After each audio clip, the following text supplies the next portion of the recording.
3 jaman. 70-an. 80-an. 90-an. Kadang-kadang gue bingung harus begitu. Ya harus 70-an atau apa. Ya udah. Anyway. Enggak, biar orang lihat. Ngerinya orang ngeliat gue yang 70-an. Biar mereka tahu siapa kita. Harusnya gini ya. 70. Anyway, ceritanya apa hari ini?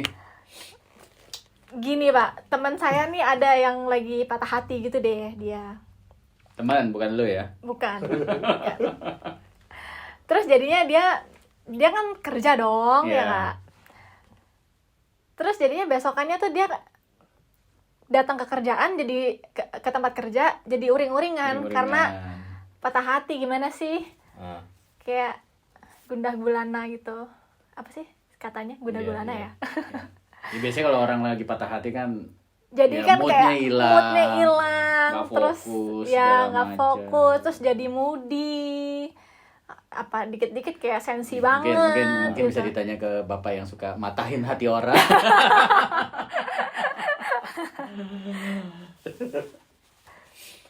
Kenapa ya ada orang yang gampang patah hati? Lu punya strategi nggak supaya nggak gampang patah hati? Ya, biasanya kan yang patah hati kan cewek ya? Iya kan? Ya nggak tahu. Enggak, cowok itu emang enggak. Cowok juga, cuman mereka nggak ngomong aja. Kalau cewek kan, ya kalau cewek kan lebih ekspresif kan. Iya. Jangan gitu dong. Ya, semua orang bisa, betul, setuju. Bisa. Cowok juga. Iya, tapi pernah nggak kayak ada mungkin your colleague atau enggak your employee gitu yang kayak biasanya nih oke aja, cheerful gitu orangnya, terus suatu hari besokannya dia datang ke kerjaan terus kayak mukanya murung, diajak pagi terus dia gitu. Itu kan kayak dia lagi sakit hati. Ya pasti ada lah ya. Cuma kan sekarang pertanyaannya gimana ya supaya nggak gampang patah hati kali gitu ya? Iya. Dan supaya itu nggak terlalu kebawa ke kerjaan kali ya. Untuk apa? Supaya dia juga bisa ngendaliin moodnya, emosinya, kayak menjaga profesionalitas di workplace juga kan. Ya, gimana? Bapak? Gue sih sebagai generasi sandwich. Patah hati tuh faktor penyebabnya banyak ya. Bisa 1, saya gitu ya. Enggak lah, gue penyayang, pengayom ya gue. Ya faktor pasti rusaknya sebuah hubungan. Ya rusaknya sebuah hubungan. Boleh dibilang yang pertama paling gampang sih ngeliatnya baru putus dari pacarnya, terus dia jadi patah hati. Kemudian kedua mungkin ada ya hubungannya sama orang tuanya akhirnya menyebabkan patah hati juga. Terus ada juga persahabatan juga bisa bikin patah hati sebenarnya. Jadi banyak sakit hati gitu ya. Patah hati sama sakit hati sama nggak ya? Kalau ya sama kali ya. Pokoknya hatinya sakit lah, hatinya beda. patah. Kalau beda lah. Oh. Kalau patah hati tuh harus dipen. Kalau sakit hati tuh harus dikasih obat. Jadi Ya, mantap. Itu dua penyakit yang beda, bro. Lu jangan salah. Sakit kaki sama patah kaki. Nah, beda. Sakit kaki sama patah kaki beda kan? Kalau sakit kan lu bisa pakai obat dari dalam gitu kalau sakit. Ya kalau patah tuh kan dari luar. Durasi. Ya jadi menurut gue memang banyak faktor, tapi kalau gak nyambung gue juga gak nyambung. yang harus dikasih perhatikan atau yang harus dikasih apa ya, input buat orang yang lagi mengalami patah hati terus dia harus bekerja, ya dia kita harus kasih gambaran ke dia dampaknya itu terhadap lingkungan kerja lumayan signifikan. Itu yang pasti. Jadi bisa gini loh, kadang mood negatif ini kalau misalnya dibawa ke lingkungan kerja tuh nyebarnya cepet banget. Akhirnya seluruh lingkungan kerja jadi berantakan. Dia pun juga performance di hari itu atau di hari-hari berikutnya kalau misalnya dia jadi turun berkepanjangan nih patah hatinya, ya tentunya akan semakin menurun ya. Nah, tapi ya nah, supaya dia nggak gampang hati. sakit hati atau patah hati itu Ya Gimana? supaya nggak gampang sakit hati ya harus punya hati yang banyak. Apa sih? Ya kalau supaya Ini gue patahin juga. ya pasti kalau misalnya orang untuk terhindar ya, misalkan untuk terhindar dari patah hati ya lebih apa ya, berpikir objektifnya lebih besar kali ya. Jadi kalau misalnya dampak itu, kalau tadi pemahaman dampak-dampak terhadap patah hati itu terhadap dirinya tuh bisa ngerusak dirinya secara mental dan fisik, terus dia memahami hal tersebut, gua rasa orang harusnya sadar lah, nggak mau patah hati. Jadi bisa. Siapa yang mau Tapi patah kan hati lah iya, ya? tapi kan kayak nggak bisa dihindarin nggak sih kalau misalkan kayak udah sesuatu terjadi gitu yang menyebabkan Bisa kita sakit diminimize. hati. Kalau menurut gue diminimize. Gimana cara minimize-nya? I mean like misalkan gini, kayak oke, gue tahu nih, misalkan saya dekat sama teman saya yang ini, terus udah gitu udah and then gue tahu one day kalau misalkan ini orang do something wrong ke gue gitu, gue pasti sakit hati banget karena relationship kita udah sedekat ini, misalkan kayak gitu, udah tahu nih kayak bakal nih, udah pasti udah bakal. Gimana cara antisipasi supaya sakit hatinya mesti misalkan bakalan segini banyak gitu, cuman kita Ya, kurangin. Ya paling begitu. Ya how. How? Oh. Ya kalau gini loh, pembekalan ya. Maksudnya kan ya mungkin kita orang tua lah ya, tugas kita kan mempersiapkan. Ya kan, kayak gue sama istri gue mempersiapkan anak-anak gue supaya tidak mudah patah hati. Ya kan, dia harus dari awalnya dong, ya kan. Jangan dipikir endingnya doang. Makanya kalau patah hati itu kan bisa dialamin sama semua orang ya. Ya. Nah, cuman kan sekarang kayak tadi lu bilang minimize, gimana caranya meminimize. Makanya itu tugas salah satu orang tua yang membekali anaknya sebelum mereka menjalin sebuah hubungan. Ya, jadi harus dibekalin. Makanya kan kita suka denger tuh dulu kalau dulu kan cuman udah lu jangan pacaran lah gitu kan. Nanti aja gitu. Tapi kan yang sebenarnya diperlukan sama setiap anak kan disiapkan sebelum menjalin sebuah hubungan. Konsekuensinya apa, plus gimana minusnya caranya gitu ya. apa. Ya kan, karena dia harus siap dulu dong. Karena kan nggak, ya seperti gue bilang, ada bukannya memastikan bahwa itu akan terjadi, tapi kemungkinan terjadi ada. Memprediksi. Iya kan, orang yang udah nikah aja banyak, ya kan, dalam tanda kutip mungkin tertipu lah gitu ya. Tertipu ada, ya kan? Kenapa kenceng sekali ketawa? Iya, maksudnya dipikirnya begini setelah berapa tahun toto begitu, ya kan? Tapi yang intinya kan dipersiapkan supaya nanti ketika dia ngadepin, amit-amit lah ya ngadepin, ya dampaknya ya nggak Bisa segini tadi, di-suppress bisa gitu ya. ya betul. Gitu. Gimana caranya? Kayak misalkan kan katanya Pak Dani dengan istrinya mempersiapkan anaknya untuk kalau misalkan one day it happens then you'll be ready gitu.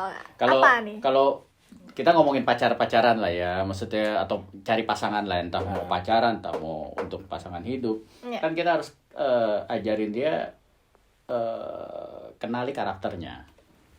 Karena yang akan dinikahi sama orang itu kan karakternya, bukan fisiknya.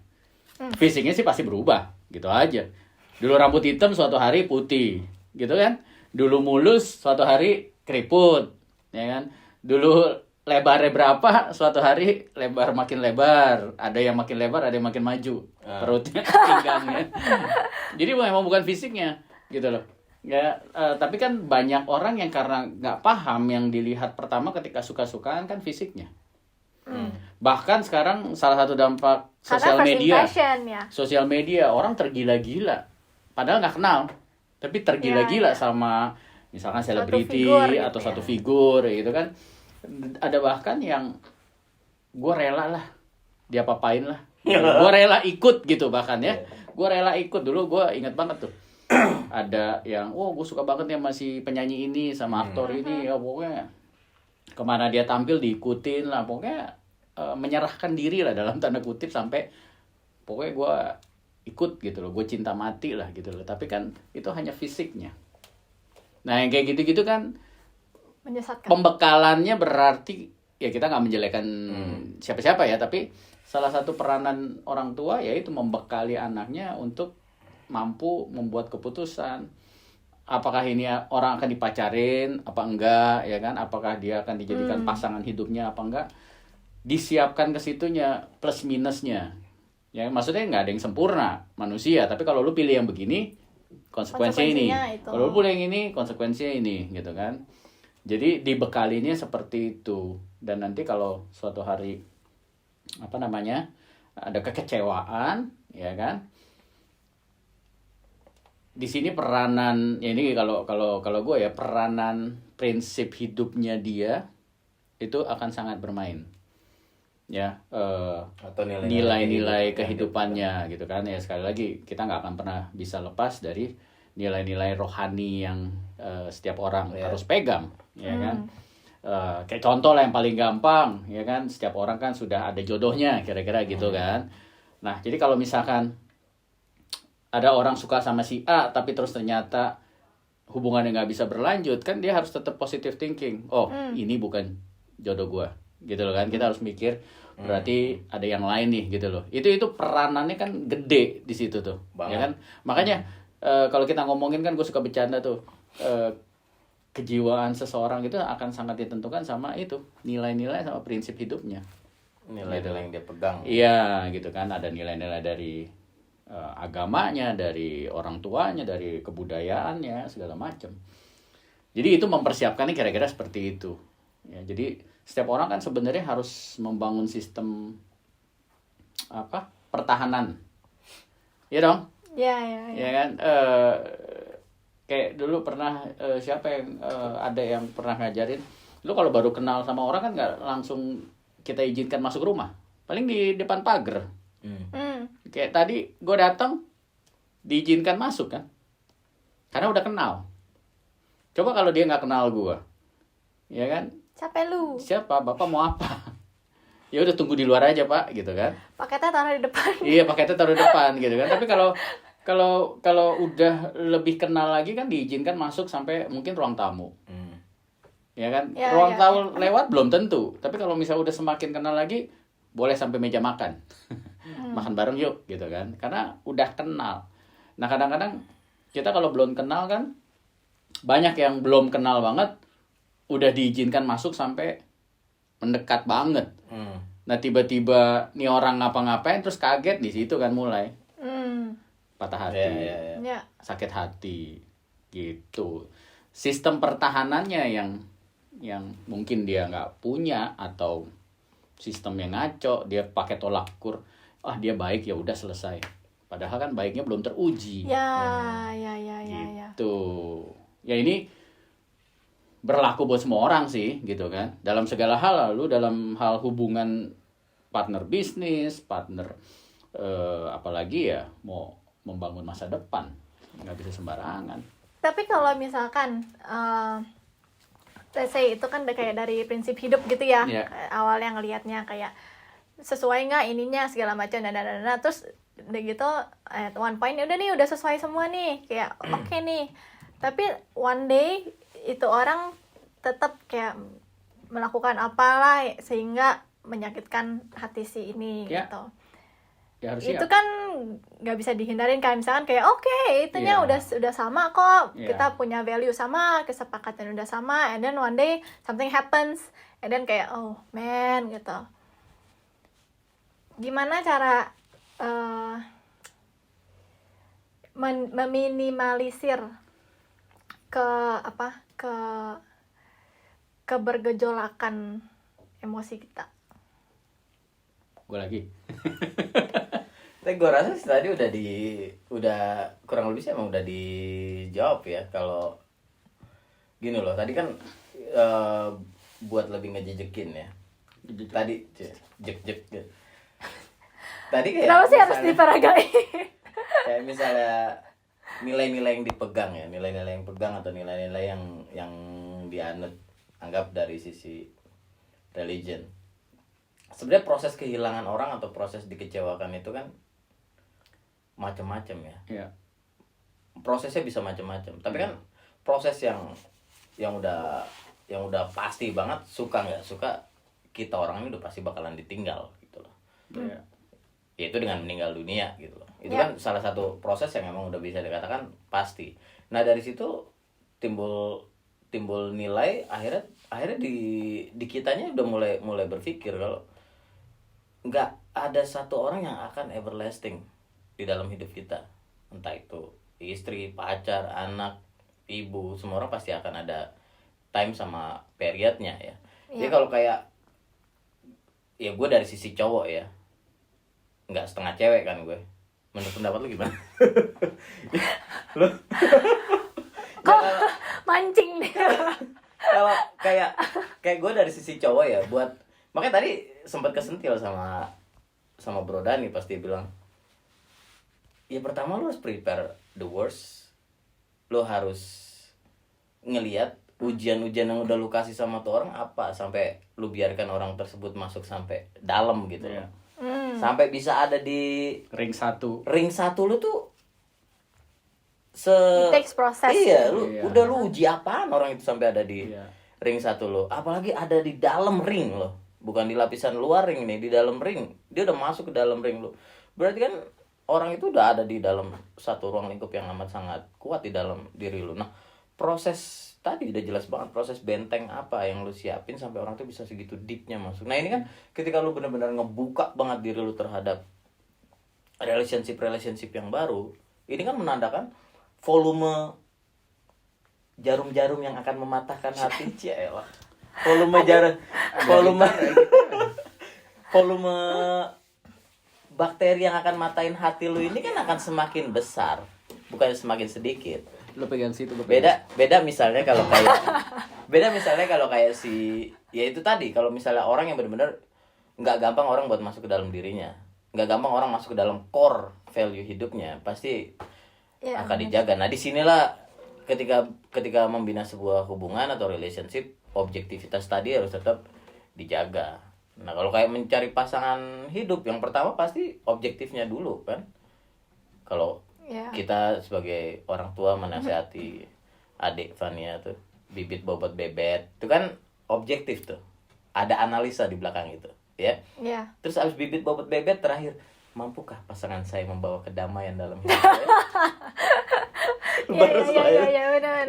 Jadi yang bisa dikerjain itu ya prevent itu ya tadi harus diuji. Uji itu bisa datang dari diri kita, ujian itu bisa datang dari luaran. Nah, ketika kita dapat ujian nih dari luar atau dari atas ya, kita berdua ini nyelesainnya bareng atau nyelesainnya sendiri-sendiri. Nah, ini kan ujian-ujian yang akhirnya kita semakin menumbuhkan poin-poin nih.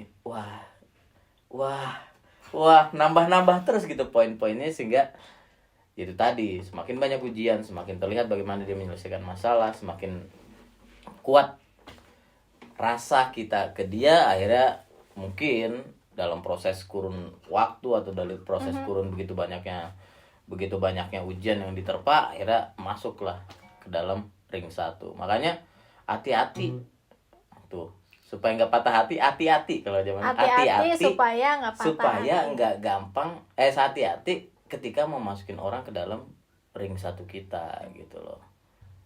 Ya. Jadi proses dan ujiannya lumayan berat ya. Wow. Tapi ya ini kan masalah relationship ya. Maksudnya orang yang nggak ada hubungan secara profesional kerja. Nah, ini sekarang pertanyaan gue deh ke Pak Dani nih. Kalau lu nemuin nggak, entah anak-anak lu, entah kolega lu tuh, kalau lu tegur sakit hati sama lu atau patah hati, nemuin nggak? Dan Pasti akan ada. Dan bagaimana kita ngasih tahu secara profesional ke dia kalau apa yang keluar dari mulut gue nih? Kenapa ketawa? Apa yang keluar? Enggak, mulut gue sering sembarangan soalnya kalau ngomong. Jadi apa yang keluar dari mulut gue, apa yang keluar dari tindakan gue, ya ini harus kita nilai secara objektif. Nah, itu gimana bro lo nyingkapin hal tersebut? buat gue gini, prinsipnya kan gimana ngomongnya? Kayak bahasa Indonesia aja ya. Mau pakai bahasa Spanyol boleh. Enggak, ngomongnya gimana? Apa ya? Memberi sama nerima itu kan harus seimbang. Maksudnya harus dua-duanya harus dijalanin. Ya, jadi kita nggak bisa cuma ngasih tahu doang, gitu kan? Bentar, gua atur kata-katanya. Jadi gini, kalau misalkan orang sakit hati, tersinggung itu di luar kendali gue, ya. Tapi bukan berarti terus gue bisa semaunya dalam berkata-kata, ya. Gue tentunya juga harus lebih hati-hati ketika bicara sama orang gitu loh ya. Jadi kalau misalkan kayak di kantor, ya gue coba terus bekali orang-orang dengan apa ya, kayak people skills gitu loh ya. Karena gini, tugas kita kan lebih kepada membantu. Kita nggak bisa ngerubah orang. Ngerubah orang itu di luar kendali kita. Yang bisa ngerubah orang itu ya orang itu sendiri. Dan ya pastinya Tuhan lah ya. Kita nggak bisa gitu ya.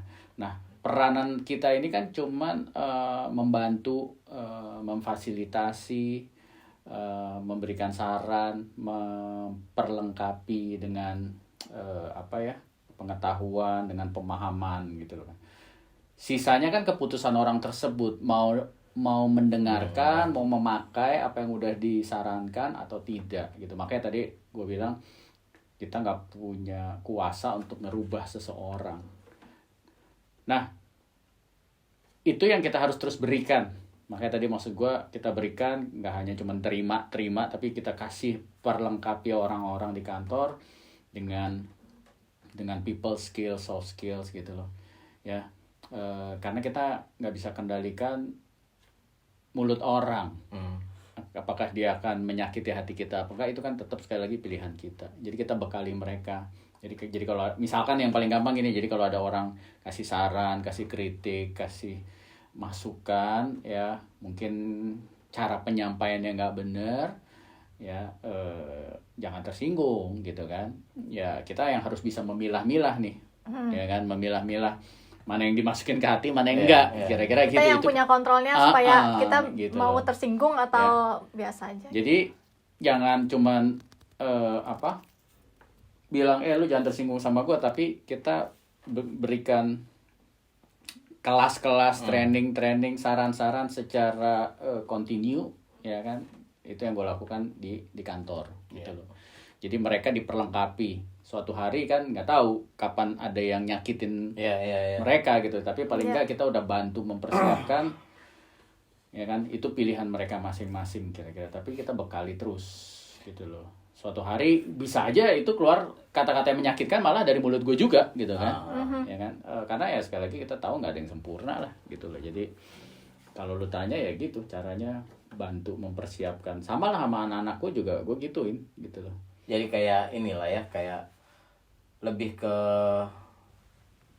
ya tugas kita leader ya. Maksudnya tuh kayak bener-bener nggak cuma hanya sekedar campaign ya, tapi bener-bener kasih masukan, ngejalanin juga. Kalau ya itu tadi, rasa, tingkah laku, pendapat, opini, ya, behavior orang lain itu kan sesuatu yang out of controlnya kita.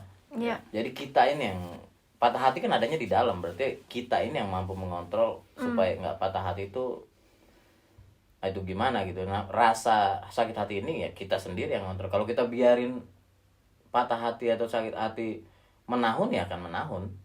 Tapi kalau kita punya barrier yang kuat, oh itu kan pendapat dia, oh itu kan tingkah laku dia, itu kan omongan yang keluar dari mulutnya dia, itu kan nggak menggambarkan siapa diri gua gitu loh. Nah ini mungkin juga bisa dipakai berbarengan tuh, antara relationship yang sifatnya personal atau relationship yang profesional tadi. Jadi ada sesuatu yang bisa kita kontrol, ada sesuatu yang nggak bisa kita kontrol. Yang bisa kita kontrol apa? Ya rasanya kita, bukan rasanya orang lain.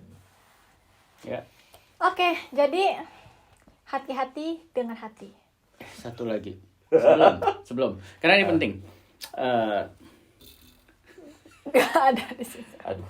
Ada banyak orang yang nggak sadar bahwa dirinya itu berharga.